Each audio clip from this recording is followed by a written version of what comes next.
May vision din kami to inspire and motivate the viewers to be brave enough to live the life of their dreams according to their vision and purpose instead of the expectation and opinion of others. Tinuturuan ko sila maging matapang sa kahit anuman hamon ng buhay, na mas maniwala sila sa kanilang mga pananaw at pangarap sa buhay. Huwag kayong maniniwala sa mga opinion ng ibang tao. Kasi ilang dekada na nakaraan, hindi kayo natutong umasenso sa opinion ng ibang tao.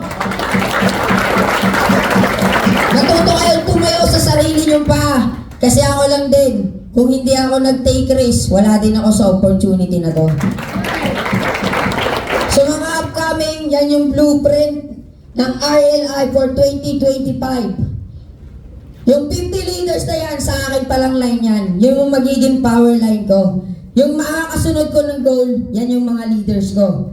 15 leaders silver executive, 15 leaders silver executive prime, 10 leaders millionaire circle, 5 leaders gold executive prime, travel local and international qualifiers, 10 leaders top of UGK, and 20 leaders 6-digit earner. Kasi alam nyo ba't ko ito pinangarap na blueprint ko? As blueprint, nagsisilbi po siyang plano sa mga engineer. Doon ko po yan kinuha. Kasi bago po mabuo yung bahay, kailangan may blueprint ka muna. Bago mabuo yung grupo mo, kailangan may plano ka. Sabi ko, hindi mabubuo yung grupo kung wala kang clear na plan. Clear na plano, wala kang mga pundasyon na tatayo sa bawat pagsubok na darating sa inyo. Kailangan may core ka. Kailangan yung core mo kahit anong punos na dumating, tatayo at tatayo yan. Lubat. Yan yung next natin. Ito na yung mga sa RLI Core Leaders Result 2025. Sinisigurado ko guys, kung hanggang ngayon naglalaro pa lang kayo, nagsiseryoso na kami. Gusto ko sa hub ko this year, si Coach Leslie magiging hub owner na po yan. Inabangan nyo po. Kompleto na po requirements niya and yung pera nag-aantay na po. Magiging car achiever na po siya this month of February and April. Magiging SE and SE Prime, 6-digit earner, travel local and international qualifiers, goal leader and 30 leaders this year. And gusto niya magka-downline agad magka-result agad yung first downline niya. And being captain in UGK. Ang next score ko po, yan po, si Coach Roniel Leres. Magkaroon po siya ng first result, car achiever this month of February and April. So dalawa po maglalabas ng result under ko this month of February and April. And dalawa po magkakaroon pa ng hub owner, SE, and gusto ko ma-hit niya yung first million niya kasi kailangan ng pamilya niya makita ng magpatunayan na meron talagang kita dito sa community natin.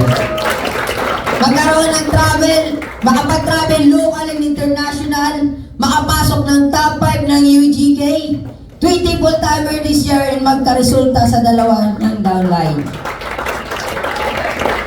And next, yan, si Coach Steven Alcantara, magkaroon ng first result, maging hub owner, maging SE, 6-digit earner, travel local and international, makapasok ng top 10 ng buong UGK, 30 downlines, push leader to have result.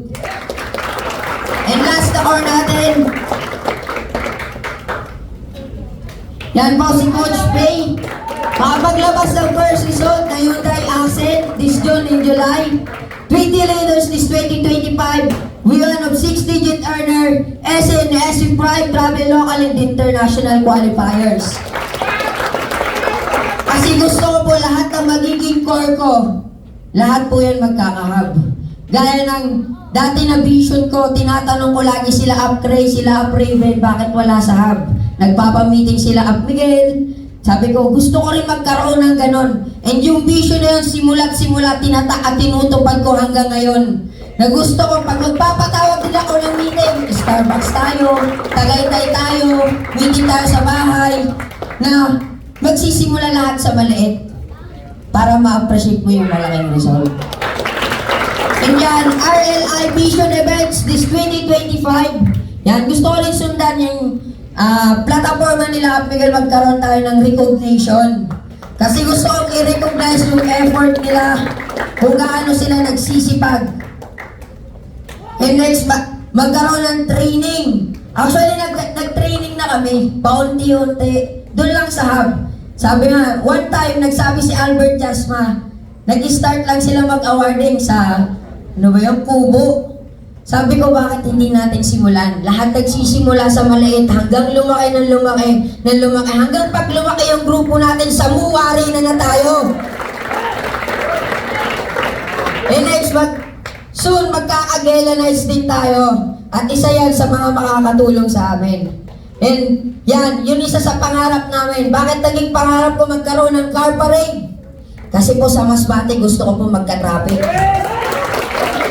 Dito po kasi sa Manila, traffic na eh. Sa Antipolo, sa Angono, traffic na. Pero sa amin po, Diyos ko, walang traffic. Kahit maglakad ka, walang magpapasakay sa'yo eh. Kasi bundok-bundok. Eh, what if sabi ko lahat yan? Meron tayo. Yung ikaw na magsasaka ka lang, yung ikaw na walang mararating lang sa atin pag uwi mo at bababa ka ng bahay mo pagbukas ng bintana, nanay mo yung mabubuksan mo. Aba, anak ko to ah. Diba?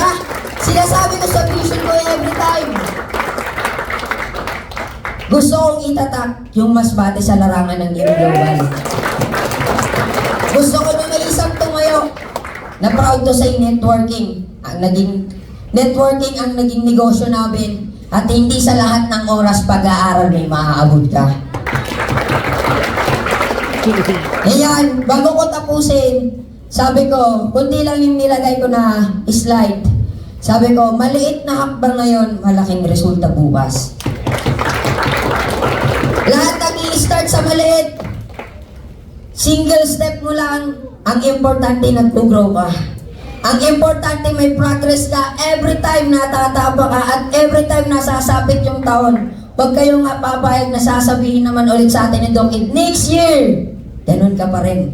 Dapat may pagbabago kang gawin. Kung gusto mo makuha yung mga goal mo ngayon 2025, dapat kalimutan mo na lahat ng meron kang babalikan sa labas. Dapat dito ka na lang nakapokus sa community na meron tayo.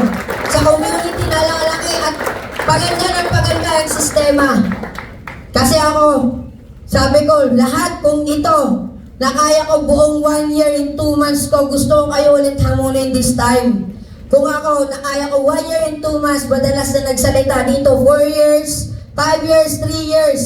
Kung nakaya ko ulit gawin 1 year, kaya ko ulit gawin to sa this time. Kaya ko ulit gawin, maglalabas ulit ako ng second result ko. Abangan nyo na lang po.